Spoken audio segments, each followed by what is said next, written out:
আলহামদুলিল্লাহ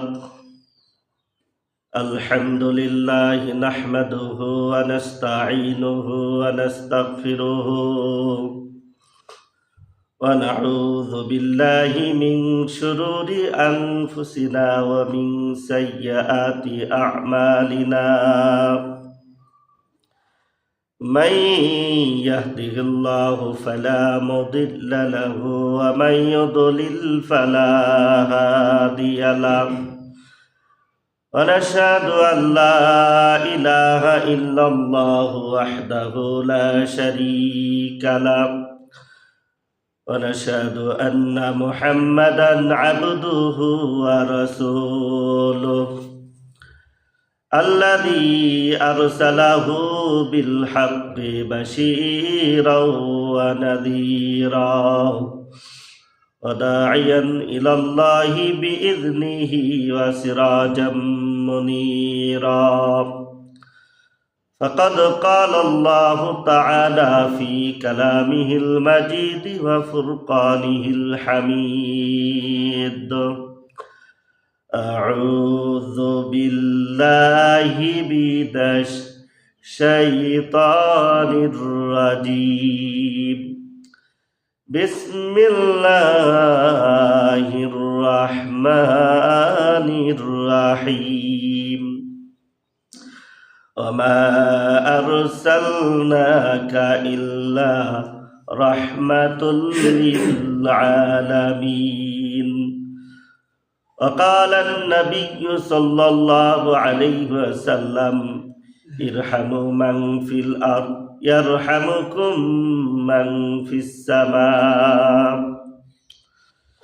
মহান আল্লাহ পাকের দরবারে আমরা লাখ কোটি শুকর আদায় করি যে আল্লাহ রাব্বুল আলামিন আমাদের প্রতি দয়া করে, মায়া করে, মহব্বত করে, ভালোবেসে আল্লাহ পাকের গোলামি করার উদ্দেশ্যে পৃথিবীর সর্বোত্তম স্থান মসজিদে এসে বসার তৌফিক দিয়েছেন। সেই সাথে কোরআন হাদিস থেকে কিছু কথা বলার, শোনার তৌফিক যে রব্বুল আলামিন দিলেন, সেই রব্বে কারীমের দরবারে আমরা সকলে হৃদয়ের সবটুকু শ্রদ্ধা উজাড় করে একবার শুকর আদায় করে নিই, আলহামদুলিল্লাহ। সম্মানিত মুসাল্লিয়ানে কিরাম, মানুষের ভিতরে যতগুলি গুণ থাকে তার মধ্যে একটি বড় গুণ হলো দয়া। মানুষের প্রতি দয়ার অর্থ হলো মানুষের প্রতি ভালোবাসা, মানুষের কল্যাণ কামনা করা। এই গুণ রাসূল করিম সাল্লাল্লাহু আলাইহি ওয়াসাল্লামের মধ্যে এমন ছিল যে তাকে বলাই হয়েছে নবীউর রহমা, দয়ার নবী। তাকে বলা হয়েছে মুহিব্বুল ফুকারা ওয়াল মাসাকিন, গরিব মিসকিন দরদি। কোরআনে কারিমে আল্লাহ রাব্বুল আলামিন বলেছেন: ওমা আরসালনাকা ইল্লা রাহমাতুল লিল আলামিন। তোমাকে জগৎবাসীর জন্য করুণা করে পাঠিয়েছি। যখন মানুষের মধ্যে করুণা গুণ অল্প থাকে তখন তাকে করুণাকারী বলা হয়, আর যখন করুণা গুণ বেশি থাকে তখন তাকে বলা হয় সে হলো করুণা। তার পুরো সত্তাটাই হলো করুণা। সে হলো করুণার মূর্ত প্রতীক। রাসূল করিম সাল্লাল্লাহু আলাইহি ওয়াসাল্লামকে করুণাকারী বলা হয়নি, বরং করুণা বলা হয়েছে। তিনি ছিলেন জগৎবাসীর জন্য সাক্ষাৎ করুণা। তাকে করুণা থেকে আলাদা করে ভাবাই যায় না। মানুষের প্রতি তার এই যে করুণা, কিভাবে সেই করুণা প্রকাশ পেয়েছে আমরা সাধারণভাবে বুঝি অভাবীর অভাব দূর করে দেওয়া, অসহায় মানুষের পাশে দাঁড়ানো, জনসেবা করা, দুর্গত লোকদেরকে ত্রাণ সামগ্রী দান করা, এগুলো হলো করুণা। এসব করুণা তো রাসূল করিম সাল্লাল্লাহু আলাইহি ওয়াসাল্লামের মধ্যে ছিলই। হাদিসে এসেছে রাসূল করিম সাল্লাল্লাহু আলাইহি ওয়াসাল্লামের চরিত্র সম্পর্কে বলা হয়েছে, ইন্নাকা লাতাসিলুর রাহিমা ওয়া তাহমিলুল কাল্লা ওয়া তুকসিবুল মা'দুমা ওয়া তুঈনু আলা নাওয়াইবিল হক। এ বর্ণনার সার কথা হলো রাসূল করিম সাল্লাল্লাহু আলাইহি ওয়াসাল্লাম আপনজনদের সাথে সুসম্পর্ক বজায় রাখতেন। যেসব মানুষ অসহায়, যেসব মানুষ অভাবের কারণে নিজের সংসারের বোঝা বহন করতে পারছে না, আল্লাহর নবী তার সেই বোঝা বহন করতেন। যেসব মানুষ অসহায়, যাদের জন্য কিছুই নাই, আল্লাহর নবী তাদের জন্য উপার্জন করে দিতেন, নিজের উপার্জন থেকে তাদেরকে দান করতেন। সত্যের উপর চলতে গিয়ে যেসব বিপদ আপদ আসতে পারে, কোনো মানুষের সামনে এরকম বিপদ আপদ আসলে আল্লাহর নবী তার পাশে গিয়ে দাঁড়াতেন। সাধারণভাবে দয়া বা করুণা বলতে আমরা যা বুঝি, রাসূল করিম সাল্লাল্লাহু আলাইহি ওয়াসাল্লামের মধ্যে সব ছিল। তার সবচেয়ে বড় দয়া হলো, তার সবচেয়ে বড় করুণা হলো, তিনি মানুষকে জাহান্নামের আগুন থেকে বাঁচিয়েছেন। দুনিয়ার কষ্ট ক্লেশে সাহায্য সহযোগিতা করা, দুনিয়ার সাময়িক এই কষ্ট ক্লেশ থেকে উদ্ধার করা যদি করুণা বা দয়া হয়ে থাকে, তাহলে জাহান্নামের অনন্তকালের আযাব থেকে উদ্ধার করা তো অনেক বড় দয়ার কথা হবে, ঠিক কিনা? সম্মানিত মুসল্লিয়ানে কিরাম, রাসূল করিম সাল্লাল্লাহু আলাইহি ওয়াসাল্লাম অর্থ সম্পদ দিয়ে মানুষকে কতটা সাহায্য সহযোগিতা করবেন, যার নিজের ঘরেই দিনের পর দিন চুলায় আগুন জ্বলতো না, তারপরেও তিনি করতেন। এমনকি নিজের কাছে না থাকলে ঋণ করেও তিনি সাহায্য করতেন। যদিও এটা আমাদের উপর ফরজ ওয়াজিব নয় যে নিজের কাছে না থাকলে ঋণ করেও সাহায্য সহযোগিতা করতে হবে, কিন্তু আল্লাহ রহমতের উপরে যার এরকম মজবুত বিশ্বাস আছে, আল্লাহ রহমতের উপর যার এরকম মজবুত ভরসা থাকে যে আমি যদি আল্লাহর বান্দার সাহায্যে এগিয়ে আসি, তাহলে আল্লাহ পাক আমার সাহায্যে এগিয়ে আসবেন। আমি যদি আল্লাহর বান্দাকে সাহায্য করি, তাহলে আল্লাহ পাক আমাকে সাহায্য করবেন। এরকম হলে, এরকম মজবুত বিশ্বাস যদি কারো থাকে, তাহলে তিনি ঋণ করেও সাহায্য করতে পারেন। এরকম হলে শেষ পর্যন্ত এটাই হবে যে সে তার ঋণও পরিশোধ করতে পারবে, আর আল্লাহ পাক তার বিশ্বাসকেও মূল্যায়ন করবেন। সুবহানাল্লাহ। হাদিসের মধ্যে এসেছে, আল্লাহ তাআলা বলেন, আনা ইনদা যন্নি আবদি বি, বান্দা আমার ক্ষেত্রে যেরূপ ধারণা করে থাকে আমি তার ক্ষেত্রে তেমনই করে থাকি। সম্মানিত মুসল্লিয়ানে কিরাম, যে কথা বলছিলাম, আল্লাহর নবী ঋণ করেও সাহায্য সহযোগিতা করতেন। এরকম দয়া তো রাসূল করিম সাল্লাল্লাহু আলাইহি ওয়াসাল্লামের মধ্যে ছিলই। তার সবচেয়ে বড় দয়া হলো তিনি মানুষকে জাহান্নাম থেকে, জাহান্নামের আগুন থেকে বাঁচাবার জন্য চেষ্টা করেছেন। সুবহানাল্লাহ। হাদিসের মধ্যে এসেছে, আল্লাহ নবী বলেন, আনা আখিযুম বিহুজাজিকুম আনিন নার, আমি তোমাদের কোমর ধরে ধরে তোমাদেরকে জাহান্নাম থেকে উদ্ধার করি। কোরআনে কারিমে আল্লাহ রাব্বুল আলামিন বলেন, কুনতুম আলা শাফা হুফরাতিম, কুনতুম আলা শাফা হুফরাতিম মিনান নারি ফাআনকাযাকুম মিনহা, তোমরা তো জাহান্নামের গর্তের কিনারে গিয়ে উপনীত হয়েছিলে, জাহান্নামে পড়ার উপক্রম হয়েছিলে, এই অবস্থা থেকে তিনি তোমাদেরকে উদ্ধার করেছেন। আর আল্লাহ পাক এই উদ্ধার করেছেন রাসূল করিম সাল্লাল্লাহু আলাইহি ওয়াসাল্লামের মাধ্যমে। উম্মতের জন্য এটাই হচ্ছে রাসূল করিম সাল্লাল্লাহু আলাইহি ওয়াসাল্লামের সবচেয়ে বড় দয়া, সবচেয়ে বড় কল্যাণকামিতা। দুনিয়ার কষ্ট ক্লেশের ক্ষেত্রে সাহায্য সহযোগিতা করা অবশ্যই জনসেবা, কিন্তু সবচেয়ে বড় সেবা হলো মানুষকে জাহান্নাম থেকে, জাহান্নামের শাস্তি থেকে উদ্ধার করা। এটাই হলো সবচেয়ে বড় জনসেবা, ঠিক কিনা? কিছু কিছু লোক আছেন যারা উলামায়ে কেরামের সমালোচনা করে বলে থাকে যে উলামায়ে কেরামকে জনসেবার কাজে দেখা যায় না। তারা মানুষকে দান খয়রাতের জন্য উদ্বুদ্ধ করেন, কিন্তু নিজেরা দান খয়রাত করেন না। আপনারা চিন্তা করে দেখেন, উলামায়ে কেরামের টাকা আছে কতটুকু যে তারা দান খয়রাত করবে? তারপরেও তারা যতটুকু করে এটা তো কম না। তারা তো মানুষকে জাহান্নাম থেকে বাঁচানোর জন্য চেষ্টা করছে, বয়ান বক্তৃতা করে সঠিক রাস্তা কথা বলে দিচ্ছে, জাহান্নাম থেকে বাঁচার উপায়গুলো বলে দিচ্ছে। এটা তো কম জনসেবা নয়, ঠিক কিনা? এই দিকটাকে যারা ছোট করে দেখে তারাই উলামায়ে কেরামের সমালোচনা করতে পারে, ঠিক কিনা? সম্মানিত মুসল্লিয়ানে কিরাম, যাই হোক, যে কথা বলছিলাম যে রসুল করিম সাল্লাল্লাহু আলাইহি ওয়াসাল্লামের সবচেয়ে বড় দয়া কি তা বলছিলাম, তা হলো মানুষকে জাহান্নাম থেকে বাঁচানোর ফিকির। এই ফিকির, এই চিন্তায় রসুল করিম সাল্লাল্লাহু আলাইহি ওয়াসাল্লামের ঘুম আসতো না। উম্মতের কল্যাণের চিন্তায়, উম্মতের নাজাতের চিন্তায় নিজের আরামের ঘুমকে তিনি হারাম করে দিতেন। কেমন চিন্তা ভিতরে থাকলে সেই চিন্তায় মানুষের ঘুম হারাম হতে পারে? সম্মানিত মুসল্লিয়ানে কিরাম, যদি কারো নামে ওয়ারেন্ট জারি হয়ে যায় তাহলে তার ঠিক মতো ঘুম আসবে না। হয়তো সে শয়ন করবে, হয়তো সে ঘুমাবে, কিন্তু 5-10 মিনিট পর পর তার ঘুম ভাঙতে থাকবে।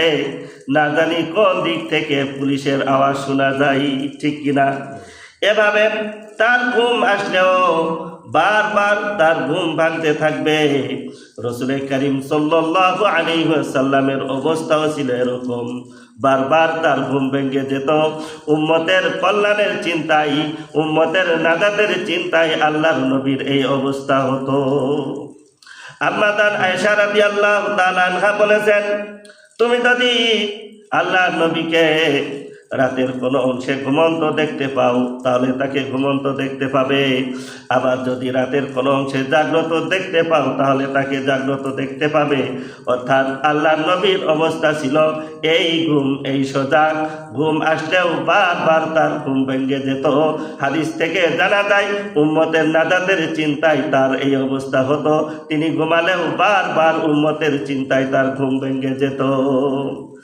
আম্মা জান আয়েশা রাদিয়াল্লাহু তাআলা আনহা বলেন, একবার আল্লাহর নবী আমার পাশে ঘুমিয়েছিলেন। গভীর রাতে উঠে দেখি আল্লাহর নবী আমার পাশে নাই। আমি তালাশ করতে বের হয়ে পড়লাম, সমস্ত বিবিদের ঘর তালাশ করলাম, কোথাও আল্লাহর নবীকে পেলাম না। খুঁজতে খুঁজতে জান্নাতুল বাকিতে মদিনার কবরস্থানে গিয়ে দেখতে পেলাম আল্লাহর নবী সেখানে গিয়ে তিনি উম্মতের জন্য কাঁদছেন আর বলছেন, ইন তুআযিবুহুম ফাইন্নাহুম ইবাদুকা ওয়া ইন তাগফির লাহুম ফাইন্নাকা আনতাল আজিজুল হাকীম। রব্বুল আলামিন তোমার এই বান্দাদের ভুল ত্রুটি ধরে যদি তুমি তাদেরকে শাস্তি দিতে চাও, দিতে পারো, যেহেতু তারা তোমার বান্দা। রব্বুল আলামিন তুমি দয়া করে তাদেরকে তোমার বান্দা হিসেবে সৃষ্টি করেছো। আল্লাহ তুমি দয়া করে তাদের অপরাধগুলোকে, তাদের গুনাহগুলোকে, তাদের অপরাধগুলোকে গোপন রেখে আল্লাহ তুমি তাদেরকে ক্ষমা করে দাও। সম্মানিত মুসল্লিয়ানে কিরাম, তাহলে দেখেন উম্মতের কল্যাণের চিন্তায়, উম্মতের নাজাতের চিন্তায় আল্লাহর নবীর ঠিক মতো ঘুম হতো না। নিজের বিবির দ্বারে ঘুমিয়ে আছেন, উম্মতের কথা চিন্তা এসে গেল, উম্মতের নাজাতের কথা তার চিন্তা এসে গেল। সেই ঘুম থেকে উঠে গভীর রাত্রে আল্লাহর নবী জান্নাতুল বাকিতে চলে গেলেন, মদিনার কবরস্থানে চলে গেলেন। তাহলে বোঝা গেল উম্মতের নাজাতের চিন্তায় আল্লাহর নবীর ঠিক মতো ঘুম আসতো না। আল্লাহর নবী ঘুমালেও বারবার তার ঘুম ভেঙে যেত। রসুল করিম সাল্লাল্লাহু আলাইহি ওয়াসাল্লামের জীবনের যত চাওয়া পাওয়া আছে সব কিছু তিনি উম্মতের জন্য বিসর্জন করে দিয়েছেন। সুবহানাল্লাহ। যখন কোরআনে কারিমের এই আয়াত নাজিল হয়ে গেল, ওয়ালা সাউফা ইউতিকা রাব্বুকা ফাতারদা, তুমি যা চাইবে তাই তোমাকে দেয়া হবে যতক্ষণ তুমি সন্তুষ্ট না হও। তখন রাসূল করিম সাল্লাল্লাহু আলাইহি ওয়াসাল্লাম দুনিয়ার সুখ শান্তি সব কিছু তিনি চাইতে পারতেন কি না? কিন্তু এই আয়াত নাজিল হওয়ার পর আল্লাহ নবী বললেন, আমি ততক্ষণ পর্যন্ত সন্তুষ্ট হব না যতক্ষণ পর্যন্ত আমার উম্মতের একটা লোক জাহান্নামে থাকবে। মুসলিম শরীফের এক বর্ণনা আছে, আল্লাহর নবী দুহাত তুলে দিয়ে বারবার তিনি বলছিলেন, আল্লাহুম্মা উম্মতি উম্মতি, আল্লাহ তাআলা আমার উম্মত আমার উম্মত। আল্লাহ রাব্বুল আলামিন জিবরাইল আলাইহিস সালামকে কান্নার কারণ জিজ্ঞাসা করতে পাঠালেন। জিবরাইল আলাইহিস সালাম চলে আসলেন আল্লাহর নবীর কাছে। আল্লাহর নবী বললেন, আমি আমার উম্মতের মাগফিরাতের জন্য কাঁদছি। তিনি আবার ফিরে গেলেন, ফিরে এসে বললেন, আল্লাহ রাব্বুল আলামিন আমাকে বলেছেন, যাও গিয়ে বলো কিয়ামতের দিন আপনার উম্মতের ব্যাপারে আপনাকে অসন্তুষ্ট করা হবে না। সুবহানাল্লাহ। উম্মতের জন্য রাসূল কারীম সাল্লাল্লাহু আলাইহি ওয়াসাল্লাম যে নিজের সব চাওয়া পাওয়াকে বিসর্জন দিয়েছেন তার প্রমাণ পাওয়া যায় আরো একটা হাদিসের মধ্যে এসেছে, লিকুল্লি নাবিয়্যিন দাওয়াতুম মুস্তাজাবা ফাতাআজ্জালা কুল্লু নাবিয়্যিন দাওয়াতাহু ফি উম্মতিহি ওয়া ইন্নী ইখতাবাতু দাওয়াতি শাফাআতান লি উম্মতি ইয়াউমাল কিয়ামা। দুনিয়াতে প্রত্যেক নবীকে এমন একটা দোয়ার অধিকার দিয়েছেন যে যখন যেভাবে এই দোয়া করা হবে, যখন যা দোয়া করা হবে তখন তাই কবুল করা হবে। এমনিতেই নবী রাসূলদের সব দোয়াই আল্লাহর কাছে কবুল হয়, কিন্তু যখন যেভাবে চাইতেন আল্লাহ পাক হয়তো তখন সেভাবে দিতেন, অথবা ওইভাবে না দিয়ে অন্যভাবে দিতেন। আল্লাহ পাক যেমনটা ভালো মনে করতেন তেমনটাই দিতেন। কিন্তু এর ভিতরে এমন একটা বিশেষ দোয়ার ক্ষমতা রয়েছে, যখন যেভাবে দোয়াটা করতেন ঠিক তখন সেভাবেই কবুল করা হতো। প্রত্যেক নবী তার এই দোয়ার ক্ষমতাকে দুনিয়াতে প্রয়োগ করেছেন। যেমন কেউ প্রয়োগ করেছেন এই বলে, আয় আল্লাহ তাআলা আমার এই নাফরমান উম্মত, এই কাফের উম্মত, তাদেরকে আমি হেদায়েত করতে পারলাম না, আল্লাহ তুমি তাদেরকে ধ্বংস করে দাও। আল্লাহ রব্বুল আলামিন তাদেরকে সমূলে ধ্বংস করে দিয়েছে। আল্লাহ নবী বলেছেন, আল্লাহ রব্বুল আলামিন আমাকে এই দোয়ার ক্ষমতাটা দান করেছেন, আমি এই দোয়াটাকে রিজার্ভ করে রেখেছি কিয়ামতের দিন উম্মতের সুপারিশের জন্য। আমার এই বিশেষ দোয়ার ক্ষমতাটাকে আমি প্রয়োগ করব। সম্মানিত মুসল্লিনে কিরাম, একটু গভীরভাবে চিন্তা করুন, আল্লাহর নবী এই দোয়ার ক্ষমতাটা প্রয়োগ করে নিজের জন্য সুখ শান্তি চাইতে পারতেন, গাড়ি বাড়ি চাইতে পারতেন কিনা, কিন্তু তিনি নিজের সুখ শান্তির কথা চিন্তা করেন নাই। আল্লাহর নবী চিন্তা করেছেন উম্মতের কথা, উম্মতের কল্যাণের চিন্তা করেছেন, উম্মতের নাজাতের চিন্তা করেছেন। সুবহানাল্লাহ। রাসূল কারীম সাল্লাল্লাহু আলাইহি ওয়াসাল্লাম নিজের সব দুঃখ কষ্টের কথা ভুলে যেতেন উম্মতের কথা চিন্তা করে। সম্মানিত ভাইরা আমার, তায়েফের ময়দানে যখন আল্লাহ নবীকে পাথর মারা হয়েছিল, শরীর থেকে পা থেকে রক্ত ঝরতে ঝরতে মোজা পায়ের সাথে আটকে গিয়েছিল। আঘাতে আঘাতে আল্লাহর নবী অবসন্ন হয়ে পড়েন, আল্লাহর নবী ক্লান্ত হয়ে পড়েন।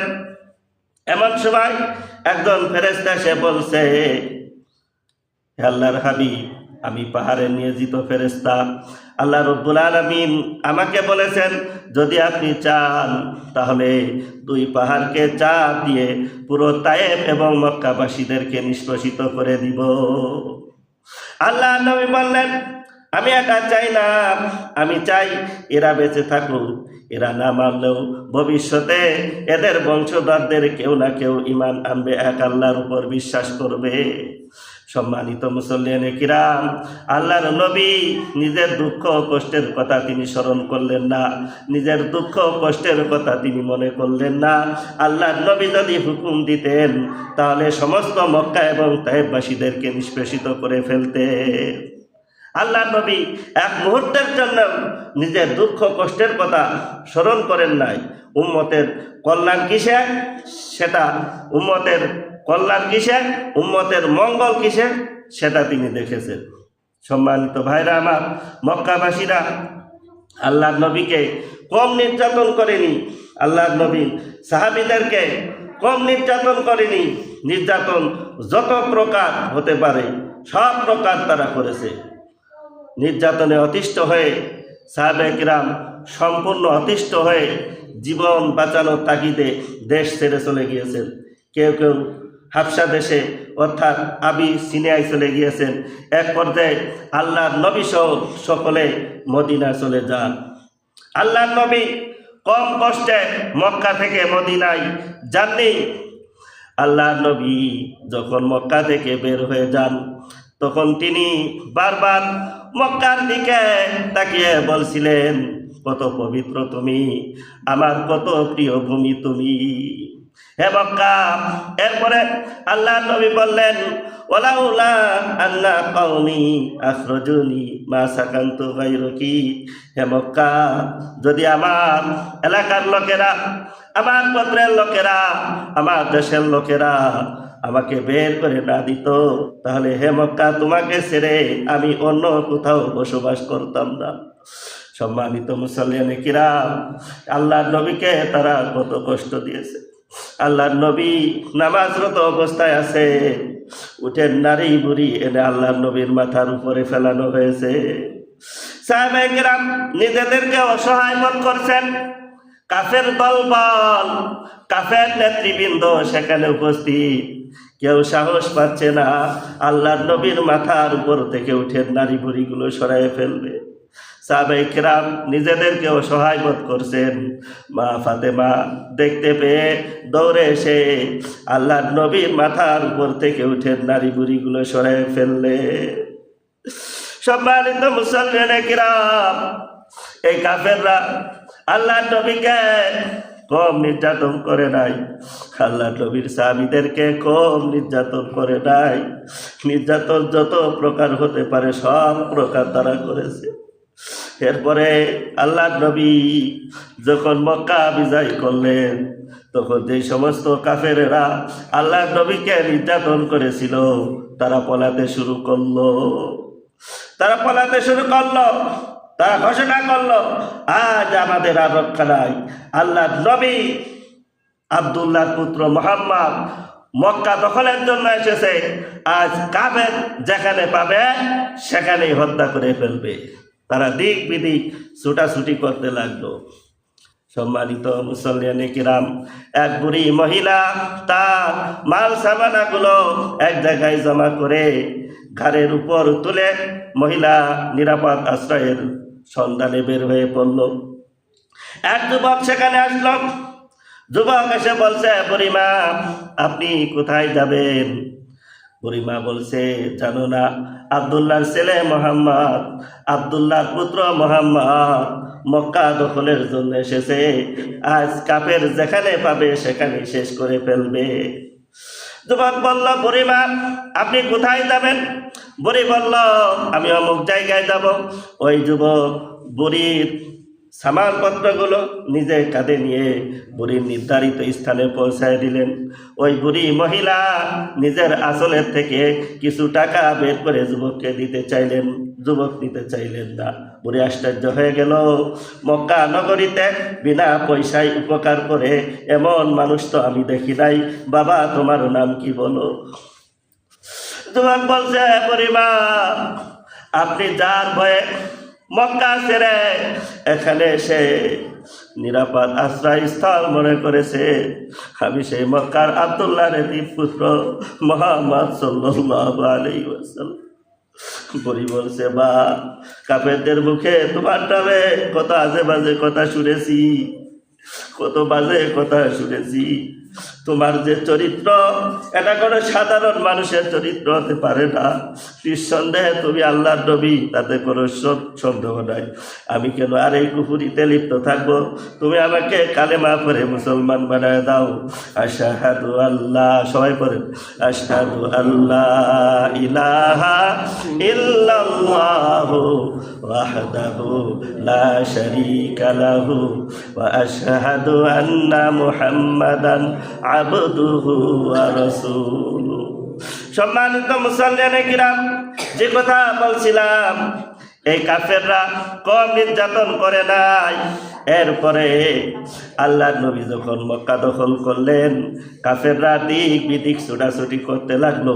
আল্লাহর নবী টের পেয়ে ঘোষণা করলেন, লা তাসরিবা আলাইকুমুল ইয়াউম, আজ তোমাদের ব্যাপারে আমার কোনো অভিযোগ নেই, আমার পক্ষ থেকে তোমাদের কোনো প্রতিশোধ নেওয়া হবে না। সুবহানাল্লাহ, আল্লাহু আকবার। দেখেন যে কাফেররা আল্লাহর নবীকে কত নির্যাতন করেছিল, নির্মম নির্যাতন করেছিল, তিনি একবারের জন্য সেটা স্মরণ করলেন না, নিজের দুঃখ কষ্টের কথা স্মরণ করলেন না। তিনি ঘোষণা করলেন, আমার পক্ষ থেকে কোনো প্রতিশোধ নেওয়া হবে না। তোমরা যে যেখানে নিরাপদ থাকা পছন্দনীয় মনে করো, সে সেখানে নির্বিঘ্নে নির্ভয়ে থাকতে পারো, আমার পক্ষ থেকে কোনো প্রতিশোধ নেওয়া হবে না। সুবহানাল্লাহ। এরূপ অবস্থায় মানুষ তার প্রতি কেমন মুগ্ধ হতে পারে? তাই তো রাসূল করিম সাল্লাল্লাহু আলাইহি ওয়াসাল্লামের প্রতি প্রত্যেকটা সাহাবী মুগ্ধ ছিলেন। প্রত্যেকের সাথে রাসূল করিম সাল্লাল্লাহু আলাইহি ওয়াসাল্লামের আচরণ এরকম ছিল। রাসূল করিম সাল্লাল্লাহু আলাইহি ওয়াসাল্লামের আচরণ দ্বারা কেউ সামান্যতম কষ্ট কখনো পাননি। প্রত্যেকের সাথেই আল্লাহ রসুলের ব্যবহার একরকম ছিল। রাসূল করিম সাল্লাল্লাহু আলাইহি ওয়াসাল্লাম যখন মজলিসে কারো সাথে কথা বলতেন, তখন তার দিকে ফিরে, তার দিকে মুখ করে, তার দিকে মনোযোগী হয়ে তার কথা শুনতেন। এক মজলিসে যখন অনেক লোকজন থাকে, অনেকের সাথে কথা হতে থাকে, আশপাশে যারা থাকেন তাদের মধ্যে কারো সাথে কথা বলার সময় তার দিকে চেহারা না ফিরিয়েও তার সাথে কথা বলা যায়, কিন্তু তাতে তিনি মনে করতে পারেন যে রাসূল করিম সাল্লাল্লাহু আলাইহি ওয়াসাল্লাম আমাকে তেমন একটা গুরুত্ব দিলেন না। তাই আল্লাহর নবী যখন কারো সাথে কথা বলতেন, তখন তার দিকে সম্পূর্ণ ফিরে মনোযোগের সাথে তার সাথে কথা বলতেন। তিনি মনে করতেন যে আল্লাহ রসুল আমার বিষয়টাকে সবচেয়ে গুরুত্ব দিতেন। সুবহানাল্লাহ। প্রত্যেকটা সাহাবায়ে কেরামের অবস্থা এরকম ছিল। তারা মনে করতেন যে রাসূল করিম সাল্লাল্লাহু আলাইহি ওয়াসাল্লাম আমার বিষয়কে সবচেয়ে বেশি গুরুত্ব দেন, আল্লাহ নবী আমাকেই সবচেয়ে বেশি ভালোবাসেন। সুবহানাল্লাহ। অনেক সাহাবী তাদের জীবনের বিভিন্ন সময়ে বলতেন, বিভিন্ন মুহূর্তে বলতেন, ফেদাকা আবি ওয়া উম্মি ইয়া রাসূলুল্লাহ, হে আল্লাহ রসুল, আমার মা বাপ আপনার জন্য কুরবান হোক। হযরত ওমর ইবনুল আস রাদিয়াল্লাহু তাআলা আনহু মৃত্যুর সময় খুব কান্নাকাটি করতে লাগলেন। সাহাবায়ে কেরাম বলছে যে আপনি তো আল্লাহর নবীর বড় সাহাবী, আপনার তো মাফ হয়ে যাবে, আপনি কেন কান্নাকাটি করছেন? হযরত ওমর ইবনুল আস রাদিয়াল্লাহু তাআলা আনহু বললেন, শোনো, আমার জীবনে 3টা স্তর ছিল। প্রথম স্তরে যখন আমি কাফের ছিলাম, তখন আমার কাছে সবচেয়ে খারাপ চেহারা ছিল আল্লাহর নবীর চেহারা। তখন তাকে হত্যা করাই ছিল আমার জীবনের মূল উদ্দেশ্য। ওই সময় যদি আমার মৃত্যু হয়ে যেত, তাহলে আমি জাহান্নামী হয়ে যেতাম। এরপরে এমন একটা সময় আসলো যখন আমি ঈমান আনলাম, তখন ওই আল্লাহর নবীর চেহারাটাই আমার কাছে সবচেয়ে প্রিয় হয়ে গেল। আল্লাহর নবীকে রক্ষা করাই তখন আমার জীবনের মূল বিষয় হয়ে গেল। ওই সময় যদি আমি ইন্তেকাল করতাম, তাহলে নিশ্চিত আমি জান্নাতে চলে যেতে পারতাম। কিন্তু আল্লাহর নবী ইন্তেকাল হয়ে গিয়েছে, অনেক দিন হয়ে গেল। আমরা এখন বিভিন্ন বিষয়ের সাথে, বিভিন্ন রাজনীতির সাথে জড়িয়ে পড়েছি। তাই আমার আশঙ্কা হচ্ছে, না জানি আমার ব্যাপারে কি ফয়সালা হয়, এই জন্য আমি কান্নাকাটি করছি। সম্মানিত মুসল্লিয়ানে কিরাম, যাই হোক, যে কথা বলছিলাম, মানুষের প্রতি রাসূল সাল্লাল্লাহু আলাইহি ওয়াসাল্লামের ভালোবাসা ও দয়ার কথা বলছিলাম। রাসূল করিম সাল্লাল্লাহু আলাইহি ওয়াসাল্লাম প্রত্যেককে ভালোবাসতেন। রাসূল করিম সাল্লাল্লাহু আলাইহি ওয়াসাল্লামকেও প্রত্যেকে ভালোবাসতেন। প্রত্যেকের প্রতি রাসূল সাল্লাল্লাহু আলাইহি ওয়াসাল্লামের ভালোবাসা ছিল। এই ভালোবাসার প্রেক্ষিতে রাসূল করিম সাল্লাল্লাহু আলাইহি ওয়াসাল্লামকে ভালো না বেশে উপায় ছিল না।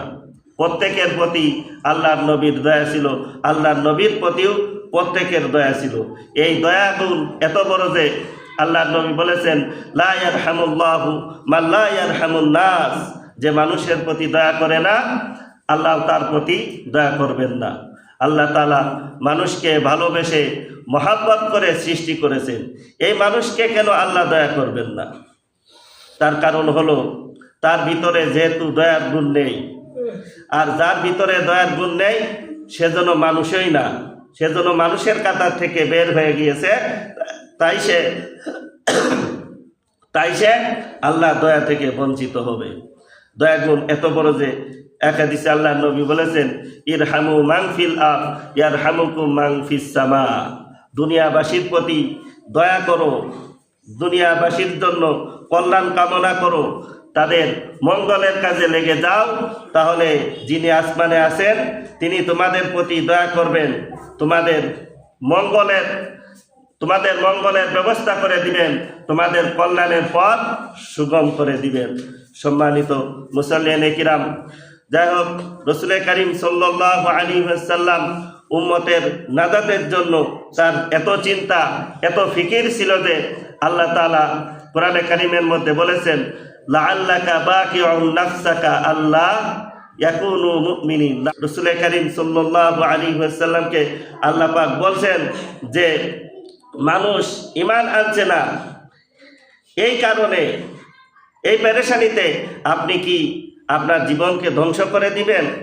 রাসূল করিম সাল্লাল্লাহু আলাইহি ওয়াসাল্লাম মাঝে মাঝে ভাবতেন, আমি মানুষকে হেদায়েত করতে পারছি না, তাদেরকে জাহান্নাম থেকে বাঁচাতে পারছি না, আমার কথা শোনাতে পারছি না, আমার এই জীবন রেখে লাভ কি? আল্লাহর ফেরেশতারা এসে সান্ত্বনা দিতেন, আল্লাহ পাক সান্ত্বনা দিতেন যে এত পেরেশানির দরকার নেই। আর আমাদের অবস্থা হলো আমাদের মোটেও পেরেশানি নেই, ঠিক কিনা? রাসূল করিম সাল্লাল্লাহু আলাইহি ওয়াসাল্লামের মধ্যে এত পেরেশানি ছিল যে, এত ফিকির ছিল যে আল্লাহ পাক বলছেন যে আপনার এত পেরেশানির দরকার নেই। তাকে উপরের থেকে নিচেই নামানো হচ্ছে, আর আমাদেরকে নিচের থেকে টেনে উপরে উঠানো হচ্ছে। এই হলো আমাদের আর রাসূল করিম সাল্লাল্লাহু আলাইহি ওয়াসাল্লামের চরিত্রের মধ্যে পার্থক্য। রাসূল করিম সাল্লাল্লাহু আলাইহি ওয়াসাল্লামকে তাই তো বলা হয়েছে রাহমাতুল লিল আলামিন, জগৎবাসীর জন্য দয়া, দুনিয়াবাসীর জন্য সাক্ষাৎ করুণা। কবি বলেছেন, শুধু জুদাস রাহমাতুল লিল আলামিন, মসজিদে ও সুদহামা রুয়ে জমিন।